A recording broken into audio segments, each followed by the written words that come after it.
Ээлжийн өдрийн хөтөлбөр за улс төрийн гүр ярилцлагын цагаар үзэгч танд яг энэ цаг мөчид үргэлжлэн хүрдэг байгаа. За энэ удаад бид харин уулуурхан сайд гаамын сэтгүүлчдтэй хийсэн уулзалт тэгээд за тодорхой асуудлуудаас холбогдох албаныхаа ямар тайлбар хийсэн бэ гэдэг энэ хурлаас таймлаа өргөж байна. Ингээд анхаарал хүлээн авч үзсэн үү? Улсын дэвсгэр хөрөнгөөр геологийн судалгааны ажил хийж байгаа. За 2013 оны хувьд бол 80 гаруй хувиар нэмэгдсэн гэж хэлж байна. За дараа нь уулуурхан салбартай холбоотой орчхон мэдээлэл хийчихье. За стратегийн ач холбогдолгүй 15 орд байдаг. Оюутлогоос бусд нь бол улсын дэвсгэр хөрөнгөөр хайгуул хийж, эхний хайгуул хийж, нөөц тогтоосон ордууд мөн цаана за 50 орчим улсын дэвсгэр хөрөнгөөр ирэл хайгуул хийсэн ордууд байдаг. Эндээс тодорхой ордуудыг стратегийн ач холбогдолгүй ордод хамруулах энэ ажлыг бол хийж байна. За тэгээд энэ стратегийн ордын төрийн эзэмшлийн хувь хэмжээг тогтоох, шинээр хамруулахтай холбоотой олон маргаан байдаг. За ер нь бол энэтэй холбоотой шинжилгээ засгийн газар уулуурхан яамар бол нэлээд тийм шүүмжлэл янз бүрийн дайралтууд ярих баг. Гэхдээ Монгол улсын хууль тогтоомжийг хэрэгжүүлэх улс орны иргэх шиг нийт иргэдийн эрх ашигыг дээдлэх үүднээс богино хугацаанд энэ ажлуудыг хийх болно гэдгийг тэмдэглэж хэлмээр байна.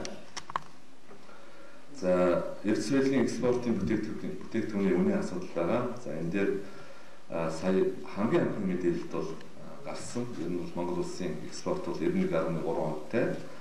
ЦСС бусд нь бол урд гашуугаар гаргаж байгаа юм асуудал байгаа. За урд гашуутай холбоотой засгийн газар хоорондын комисс ажилтдаг. За энэний доор бол бас дэд комисс байдаг. Эрдэс байдлын эрчим хүчний салбарт. За энийг бол манай уулуурхан яам бол анхаарч ажилтдаг. Нэг удаа хурлаа хийсэн. За энэ дээр бол үндсэндээ нэг асуудлыг бол нэлээд эрчимтэй ярьж байгаа. Энэ бол Монгол улсад экспортын нэгдсэн бодлоготой байх.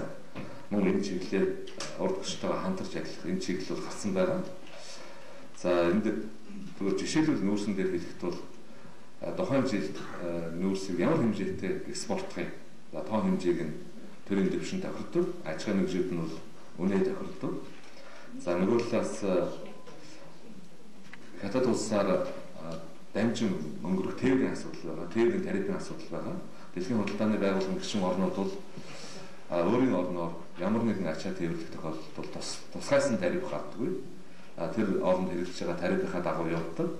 Тийм учраас урд гашуутай бол нэгд урд гашуут экспортлох эрдэс баялаг нүүрснийхээ хэмжээг тохирох. Нөгөө нь бол урд гашуур дамжин өнгөрөх эрдэс баялагын бүтээгдэхүүнийхээ хэмжээг давхрах энэ асуудлыг тавьсан. Нааш тавилж авсан. За ингэснээр бол бид урд гашуутай гаргах, урд гашуу гаргахын бодлого хэрэгжих юм. Давхрахтаа бол 1 жилээр биш 5 жил, 10 жил, 15 жилээр төсөөллөөр төлөвлөсөн байдлаар давхрах энэ ажлууд явагдаж байна гэж хэлж байна. За нүүрсний олборлол экспорттой холбоотой мэдээлэл та бүхэнд байгаа энэ бичсэн энийг одоо дахиж тодруулах шаардлагагүй гэж үзэж байна. Газрын тосны олборлол экспортын хэмжээтэй холбоотой зөвхөн ганцхан зүйлийг тэмдэглэчихье. За энд хэмжээ бол байгаа. Монгол улс бол нефт олборлагч орн болсон. За энэ нефт ирж хайж гиснээс хойш улсын дэвсгэрт за 332.3 тэрбум төгрөгийн орлогыг төлөвлөсөн байна. За 2012 онд бол 120 гаруй тэрбум төгрөгийг улсын дэвсгэрт оруулсан байна гэж хэлж байна. Газрын тосны үйлдвэр гарагданаа. Энэ үйлдвэрт бол Монгол улсын төр ихэнх хувьцааг эзэмших болно гэж хэлж байна. За Японы улсын олон улсын хамтаа ажиллагааны банкны хөнгөлтэй зээлээр энэ төслийг хэрэгжүүлэх болно. За одоо нэг асуудал яригдж байгаа. Энэ дээр бол нэгдүгээрт Монгол улс төвийн нефт олборлоод урагш нь гаргаж байгаа. Энийг бол хөх хотын нефт босруулах үйлдвэрт нийлүүлж байгаа. Монгол талаас нөгөө талаас Оросын холбооны улсаас ихэнх нефт нь очиж байгаа.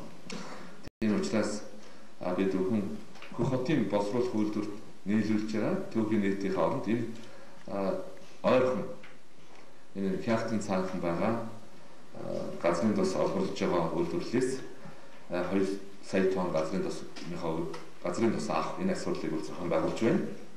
2015 он гэтэл манай олборлож байгаа газрын тосны хэмжээ бол 1.3 сая тоннд хүрч болов гэсэн юм төсөөлөлтэй ажиллаж байна гэдгийг тэмдэглэж таатай байна.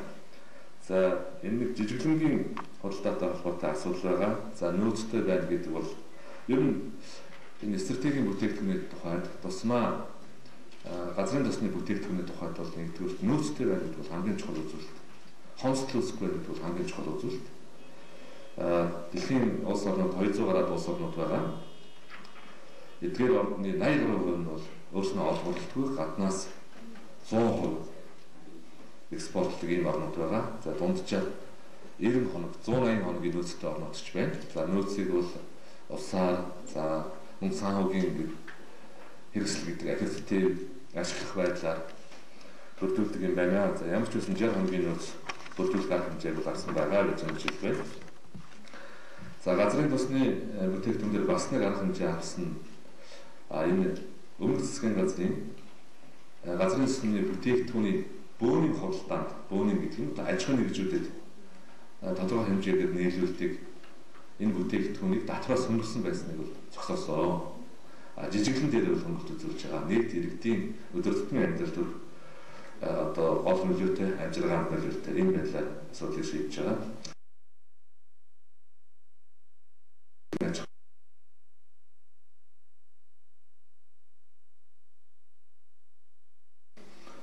За шатхууны хангамж нэг үйлсвэрээс байсныг таавар мэдж байгаа. Ер нь бол Орос нэртээс нийлүүлж байгаа шатхуун бол үнийн хувьд бол өрсөлдөх чадвар муутай байгаа. Энэ асуудлыг бол хоёр талаар харилцсан, ойлгоцсон. Яагаад өрсөлдөх чадвар муутай байна вэ гэхээр Орос нэртээс нийлүүлж байгаа Монгол улсад нийлүүлж байгаа газрын тосны бүтээгдэхүүн бол хамгийн өрсөлдөх чадвартай үнийн хувьд. Өөрөөр тээврийн зардлын хувьд хамгийн хямдхан нийлүүлдэг ийм боломжтой. Гэтэл үнэн өндөр байгаа учраас бараг одоо Аз төвийн улс орн болгоноос танай газрын тосны бүтээгдэхүүн нийлүүлээ гэсэн ийм санал ирж байгаа. Тийм учраас бид замын үүдийнхээ шийдвэрлэн очих байгууламжийг бол бас нэлийн шахаж ажилласан гэж хэлж байна. Яг өнөөдрийн байдлаар бол Монгол улсад цаасны 60-аас 80 мянган тонн газрын тосны бүтээгдэхүүн авдаг. За Швейцарын Гамор компаниас нэг 20 мянган тонн бүтээгдэхүүн, Солонгос улсаас 14 мянган тонн бүтээгдэхүүн, за Хятад улсаас 10 мянган тонн бүтээгдэхүүн авах гэрээр авч ажиллаж байна. Өмнөх сард давсан. За ингэснээр Монгол улсны шатхууны хэрэглээний 50% өөр орнуудаас 100-аас 200 долларын хямдтай авч байгаамаа гэж хэлж байна. Тэгэхээр газрын тосн дээр бол бид зөвхөн шатхууны борлогч аж ахуйн нэгжүүдийнхээ үйл ажиллагаанд дүгнэлт хийхдээ төрийн байгуулагч шудраг өөрсдөө хэрэглэгчнээ газарч манай хэлэхэнч зөвхөн Орос нэтийн үнээр бол ярьдаг асуудал үе өнгөрөөсөн гэж. Нэгдүгээрт нь бол бид бөөн жижиглэнгээр ангилсан. Бөөн дээр бол хилийнхаа өмнө дээр татвараа нэмээд, ашгаа нэмээд аж ахуйн нэгжүүдэд нийлүүлэх боломжтой бараг 60%. Хоёрт нь бол босод үйлсвэрээс хямдхан нийлүүлэх гэх юм бол авах боломж бол нэгдсэн. Энийг бол тэмдэглэж хэлэх нь зүйтэй юм аа. Ийм ойлголцоор явах шаардлагатай гэж хэлж байна. Зүйтэй юм аа гэж хэлэх байна. За хамгийн сүүлд авсан мэдээлэлээр өчигдөр манай газрын тосны газар за яамны хүмүүс Хятад улс очиж ажилласан. Хятад улстай 10 мянган тонн газрын тосны бүтээгдэхүүн авах гэрээ хийсэн. Энэ гэрээний онцлог байгаа. Энэ нь бол яаж юм гэхээр ямар таанхын газрын тос хэрэгжилж байна вэ гэдэг. Манай Дорнотоос олборлож байгаа газрын тосны тухайд бол Сингапурын хөрөнгийн биржээр дайчин 33 гэсэн ийм нэрээр одоо хөрөнгийн биржээр үнэ зарлагдж байгаа. Энэ үннээсээ одоо бүх зардал, боловсруулалтын зардал нэмж байгаа ашиг энэ бүхнөө яг ил тод болгоод 10 мянган тонн бүтээгдэхүүнийг сард нийлүүлж яа гэдэг энэ тэгштэл энэ тооцоог бол давхирсан байгаа. За 27-28-наас бас Орос нефть компанитайгаа энэ газрын тосны бүтээгдэхүүн нийлүүлж байгаа үн, газрын тосны үн, тээврийн зардал, ашиг энэ бүхнийг ил тод тохирох тэр тэгшлийн хүрээнд хамтарч ажиллахаар болсон. Бас тийшээ Орос улбаны улс руу очиж манай халуурдах ажлын хэсэг очиж ажиллах болно гэж мэдээлэл.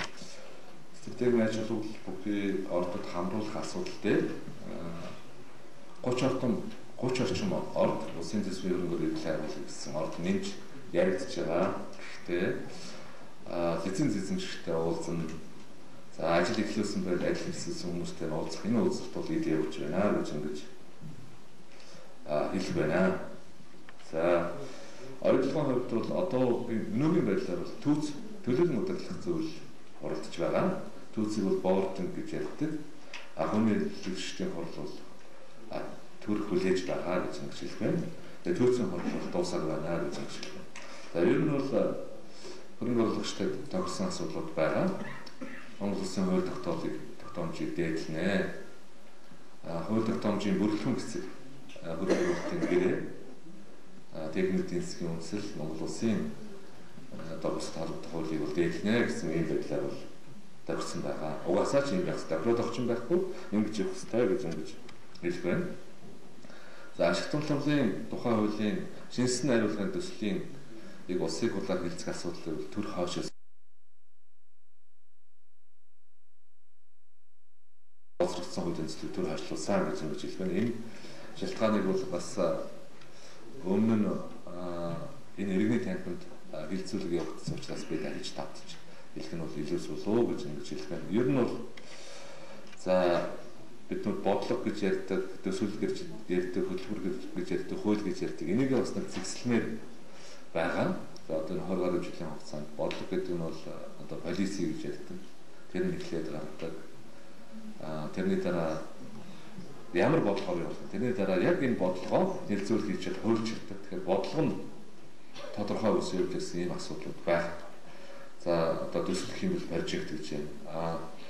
Хөтөлбөр гэх юм бол програм гэж байна. Тэгэхээр энэ асуудлуудаа бас хооронд нь холбож ирсэн юм зэн асуудал байгаа. Тийм учраас уулуурхайн яам дээр бус яамын орсон ийм ажлын хэсэг маш идэвхтэй ажиллаж байна гэж хэлж байна. За бичил уурхайн хувьд бол ер нь бол асуудал хүнд байгаа. За нийтдээ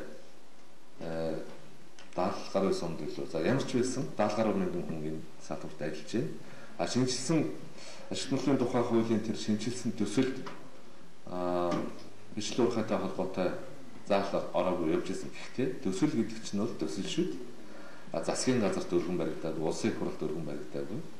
Монгол улс бол нэгдүгээр бид бол бас өөрсдөө бахах хэрэгтэй. Төрөөс гарч байгаа шийдвэр нь ил тод байгаа. Хуулиа дээдлэх гэдгийг бүгдөө мэддэг. Монголчууд бол төрийн өв зарламжлалт тэр түүхэн хугацаагаар дэлхийд гайхалтай юм асуу. Тэгэхээр бид бол бас тэр зарчмыг бодоод хоёроос хуулийн төслөөр хилцүүлэхээс нийгмийн хилцүүлэг явуулъя гэдэг энэ нийгмийн хилцүүлэг явуулсан шүү дээ. Тийм учраас бичлэг ухаатай холбоотой зохицуулалт бол явагдана. За нөгөө талаас үндэсний хэмжээнд сая чуулга болсон. Тэр хурал болдог. Тэгээд хуралдаад орхидог биш бид бүхэн бол хурал болгоны материалыг авч бодлоготой хэрэгжилж байгаа гэж ингэж хэлэх байна. За нэг шинэ асуудал өрнөж байгаа асуудал нэг эерэг нэг зэрэг асуудал байгаа энэ салбарт. Нөгөө урт нэртэй хуулиар алтны шорон ордуудыг зогсоосон чинь тэрлүү одоо юу гэдэг бичлэг хаачид орж байгаа юм асуудал байна. Тийм учраас энэ бол бас анхаарал татсан асуудал гэж хэлж байна. Гэхдээ аль нэг талд бол шүүмжлэлтэй хандах асуудал биш. Дэлхийн улс орнууд уулуурхай хөгжөөд уулуурхай ашигт мартмалтай тэгээ хөгжсөн орнууд бол энэ асуудлыг бол зэгцэлсэл байна. За нөгөө нэг эерэг асуудал нь бол орон нутгийн удирдлага том уурхай, бичлэг уурхайчид хамтарч ажиллаж байгаа нь бол маш сайн байна. Тэгэхээр энэ туршлагыг бол энэ цас ханзраад уулуурхай ажиллаад эхлэхээр энэ орон нутгийн удирдлагатай хамтарч хэрэгжүүлэхдээ бол хамтарч ажиллах болно гэдгийг хэлэх байна да. За бүтээгдэхүүн хуваах гэрээнд өөрчлөлт оруулах гэдэг энэ шийдвэр бол улсын хурлаас гарсан. Засгийн газар уулуурхай яам энийг хэрэгжүүлэх шаардлагатай. Тэгээ аливаа гэрээ бол хоёр тал харилцсан тохиолдолд ингээд гар хэсэг зурчдаг. Тэгээд дараа нь бол хөрөнгө оруулалт татахтаа бүтээгдэхүүн хуваах гэрээний дагуу аж ахуйн хөрөнгө оруулалт татдаг. Энэ нөхцлөөр энэ бүтээгдэхүүн хуваах гэрээний эсвэл гэрээний нөхцлөөр ингэж ажиллахад ийм ашиг болно. Тэгээ хувьцаан чинь ийм номлог шиг болно гэдэг хүнээс өмнө татсан байх шүү дээ. Тийм учраас хоёр тал харилцан ойлгох хэрэгтэй гэж нэг ийм асуудал байгаа. Дараагийн асуудал нь бол эрж хайгуул үнэхээр эзэлтэй хүн бол одоо үнэхээр эзэлт хийж байгаа. Тэгээд таарчих юм бол бас аз.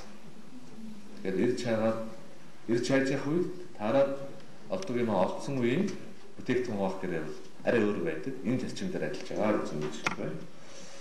За тэр оюутлогоор компани хувьд 2012 онд 280 сая доллар төлсөн гэж ингэж гарсан. Би тэгээд энэ асуудлаар нь оюутлогоо хийх сангийн яамнаас тодруулсан байгаа.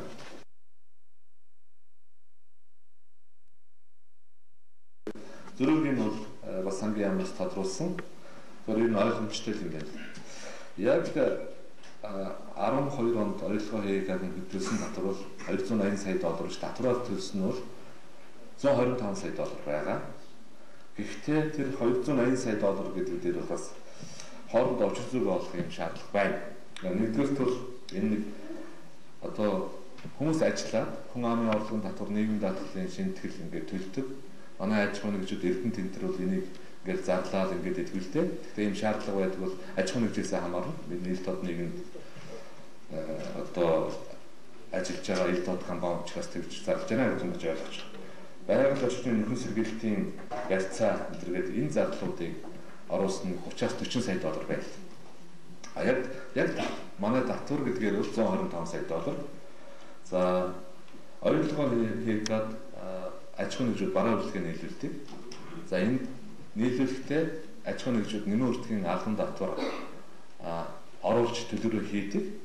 Энийг оруулсан. Энэ нь бол зүгээр оюутлогоо хийгээд талдаа юу болох вэ гэхээр капиталчаад хөрөнгөний зардал болоод татвар төлөх орлогоос нь хасагддаг. Тийм учраас татвар биш юм аа гэсэн ийм албан ёсны тайлбарыг сангийн яамнаас ирүүлсэн байгаа. Энэ нь бол 120 орчим сая доллар. Яг татвараар төлсөн нь 125 сая доллар байна.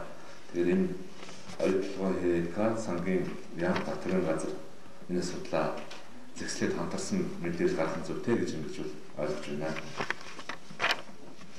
За шатдаг занар үнэхээр бүүн болж байгаа.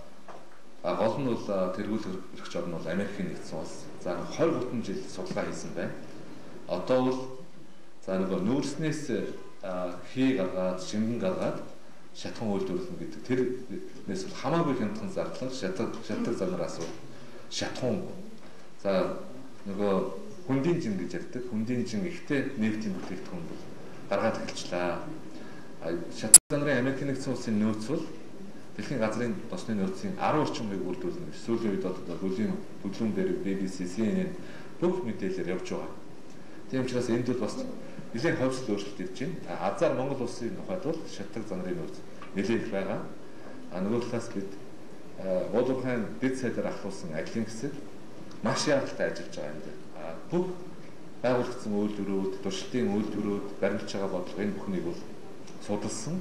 Одоо аль болохоор хурлан энэ газрын тосны тухай хуулиндаа уламжлалт тус газрын тосны хэрэгцээ онцлогыг бүрдүүлээд энэ салбарт орох бүрэн боломжтой гэж харж байна. За шаардлагатай байгуулсан гэрээний асуудал хүндэтгэр байгаа.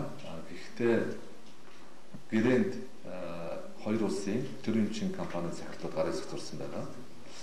Монгол улсын хуулиарч, олон улсын хуулиарч гэрээнд гараа зохицуулсан гэрэлэгч талууд хоорондоо өвчлөлт зүг олох шаардлагатай байгаа гэж нэгдүгээр хэлмээр байна. Хоёрт нь бол хоёр орны төр засгийн үүднээс энэ гэрээтэй холбоотой маргааныг хоёрт бол харилцан ашигтай болох, шударга ил тод болох энэ чиглэлээр ажиллаж байна гэж ингэж хэлж байна. За ер нь бол зүгээр энэ асуудлаар бол бид ерөнхий сайдаарч манай яамдаарч байнга л уулзж байгаа. Гарцыг хайж байгаа. Гарцууд байх нь ойлгомжтой. Хоёр зарчим байгаа. Гэрээ харилцан ашигтай байх хэрэгтэй. Тэгээд зээл аваад бүтээгдэхүүн үйлдвэрлэдэг. Бүтээгдэхүүн үйлдвэрлээд нөгөөдөгтөө борлуулахдаа авсан зээлийнхаа 30-40% тэнцвэр алдагдал хүлээсэн байх нь бол шударга ирсэнд нийцэхгүй л дээ. Ийм байдлаар ажиллаж байна гэдэг. Ер нь бол Эрдэнэ соёлын захирал, Чалбогийн захирлууд бол хоорондоо уулзж байгаа. Энэ дээр ямар бодлого болж байна вэ гэхээр Чалбог компани бол өөрөө нүүрсийг аваад төмөрлөгийн үйлдвэрт ашигладаг ч юм уу, эсвэл хогс болгодог юм компани биш. Эцсийн хэрэглэгчд нь бол манай урд хөршийн төмөрлөгийн үйлдвэрүүд байх. Тэгэхээр энэ дээр бас л нөгөө гэрээний ил тод байдал байхгүй. За манайхаас тухайл цагаан хаднаас ямар үнээр аваад хятад улсын ямар төмөрлөгийн үйлдвэрт ямар үнээр нийлүүлж байгаа. Тээврийн зардал нь хэд байгаа, хэдийн хувийн ашиг авч байгаа. Нийлүүлэх тал нь ашигтай биш алдагдaltaй байдаг. Энэ зарчим. Тэгэхээр энэ гэрээний ил тод байдлыг хангах шаардлагатай. Манай урд гэршийн хувьд бол дэлхийн эдийн засгт одоо нөлөөлөл нэр хүнд бол асар өсөж байгаа. Чалго компани бол төрийн эмчийн компани. Тийм учраас энэ зарчмыг бол бас дээдлэн мөн Эрдэнэс оюутлын хөвжсөн асуудлаа зүр зохистой шинжлэх ухааны үндэслэлтэй гэдэг нь эдийн засгийн тооцоотой хариуцтай гэдэг ийм асуудал. Хоёрт нь уул уурхайн салбар дэлхийн нийтээр баримталдаг нэг зарчим байна. Тэр зарчим нь бол яаж юм гэхээр худалдан авахч нь бол уул уурхайны хөрөнгө оруулалт ихтэй, зардал ихтэй ийм байдаг учраас ашиггүй алдуулах тал дээр бол худалдан авахч нь байнга сэтгэл гаргасан. Үйл ажиллагааны доктортой байдлыг хангахын төлөө байнга сэтгэл гаргасан. Ингэж худалдагч худалдан авахч харилцаа ашигтай хамтарч ажиллах нөхцөл бүрэлдэхүүн. Энэ гэрээн дээр бол тийм зарчим мартцсан байна. Тэгээд ямар нөгөө гэрээг нь гарын үсэг зурулахад одоо юу гэдэг юм ингээд зургээд хүчээр Монголын хэлийг зуруулаагүй ойлгомжтой шүү дээ. Ер нь бол тэгэл манайхан чинь зурчаал юм болдог. Энэ гэрээтэй холбоотой бүх маргаан бол ерөөсөө амьдралдаа гэрээ хийж үзээгүй бизнесийн гэрээ жижигч гэрээ хийж үзээгүй улсууд ингээд зурчдаг. Тэгэл дараа нөгөө тгийгээ засах гэж бүр хэрүүл болдог. Энэ л асуудал байна. Энэ л асуудлын нэгэн жишээ л дээ. Уул уурхайн салбартай холбоотой олон асуудлуудад за салбарын сайд хийгээд холбогдох албаныхан тодорхой тайлбаруудыг хийлээ. Та бүхэн ч гэсэн орой ивлэмдээ хөтөлбөрөөр тодорхой сэдвүүдийг бас сэдвчлэн хүлээж авах боломжтой юм аа. Ингээд анхаар үзсэн танд баярлалаа. Үргэлжлүүлээ.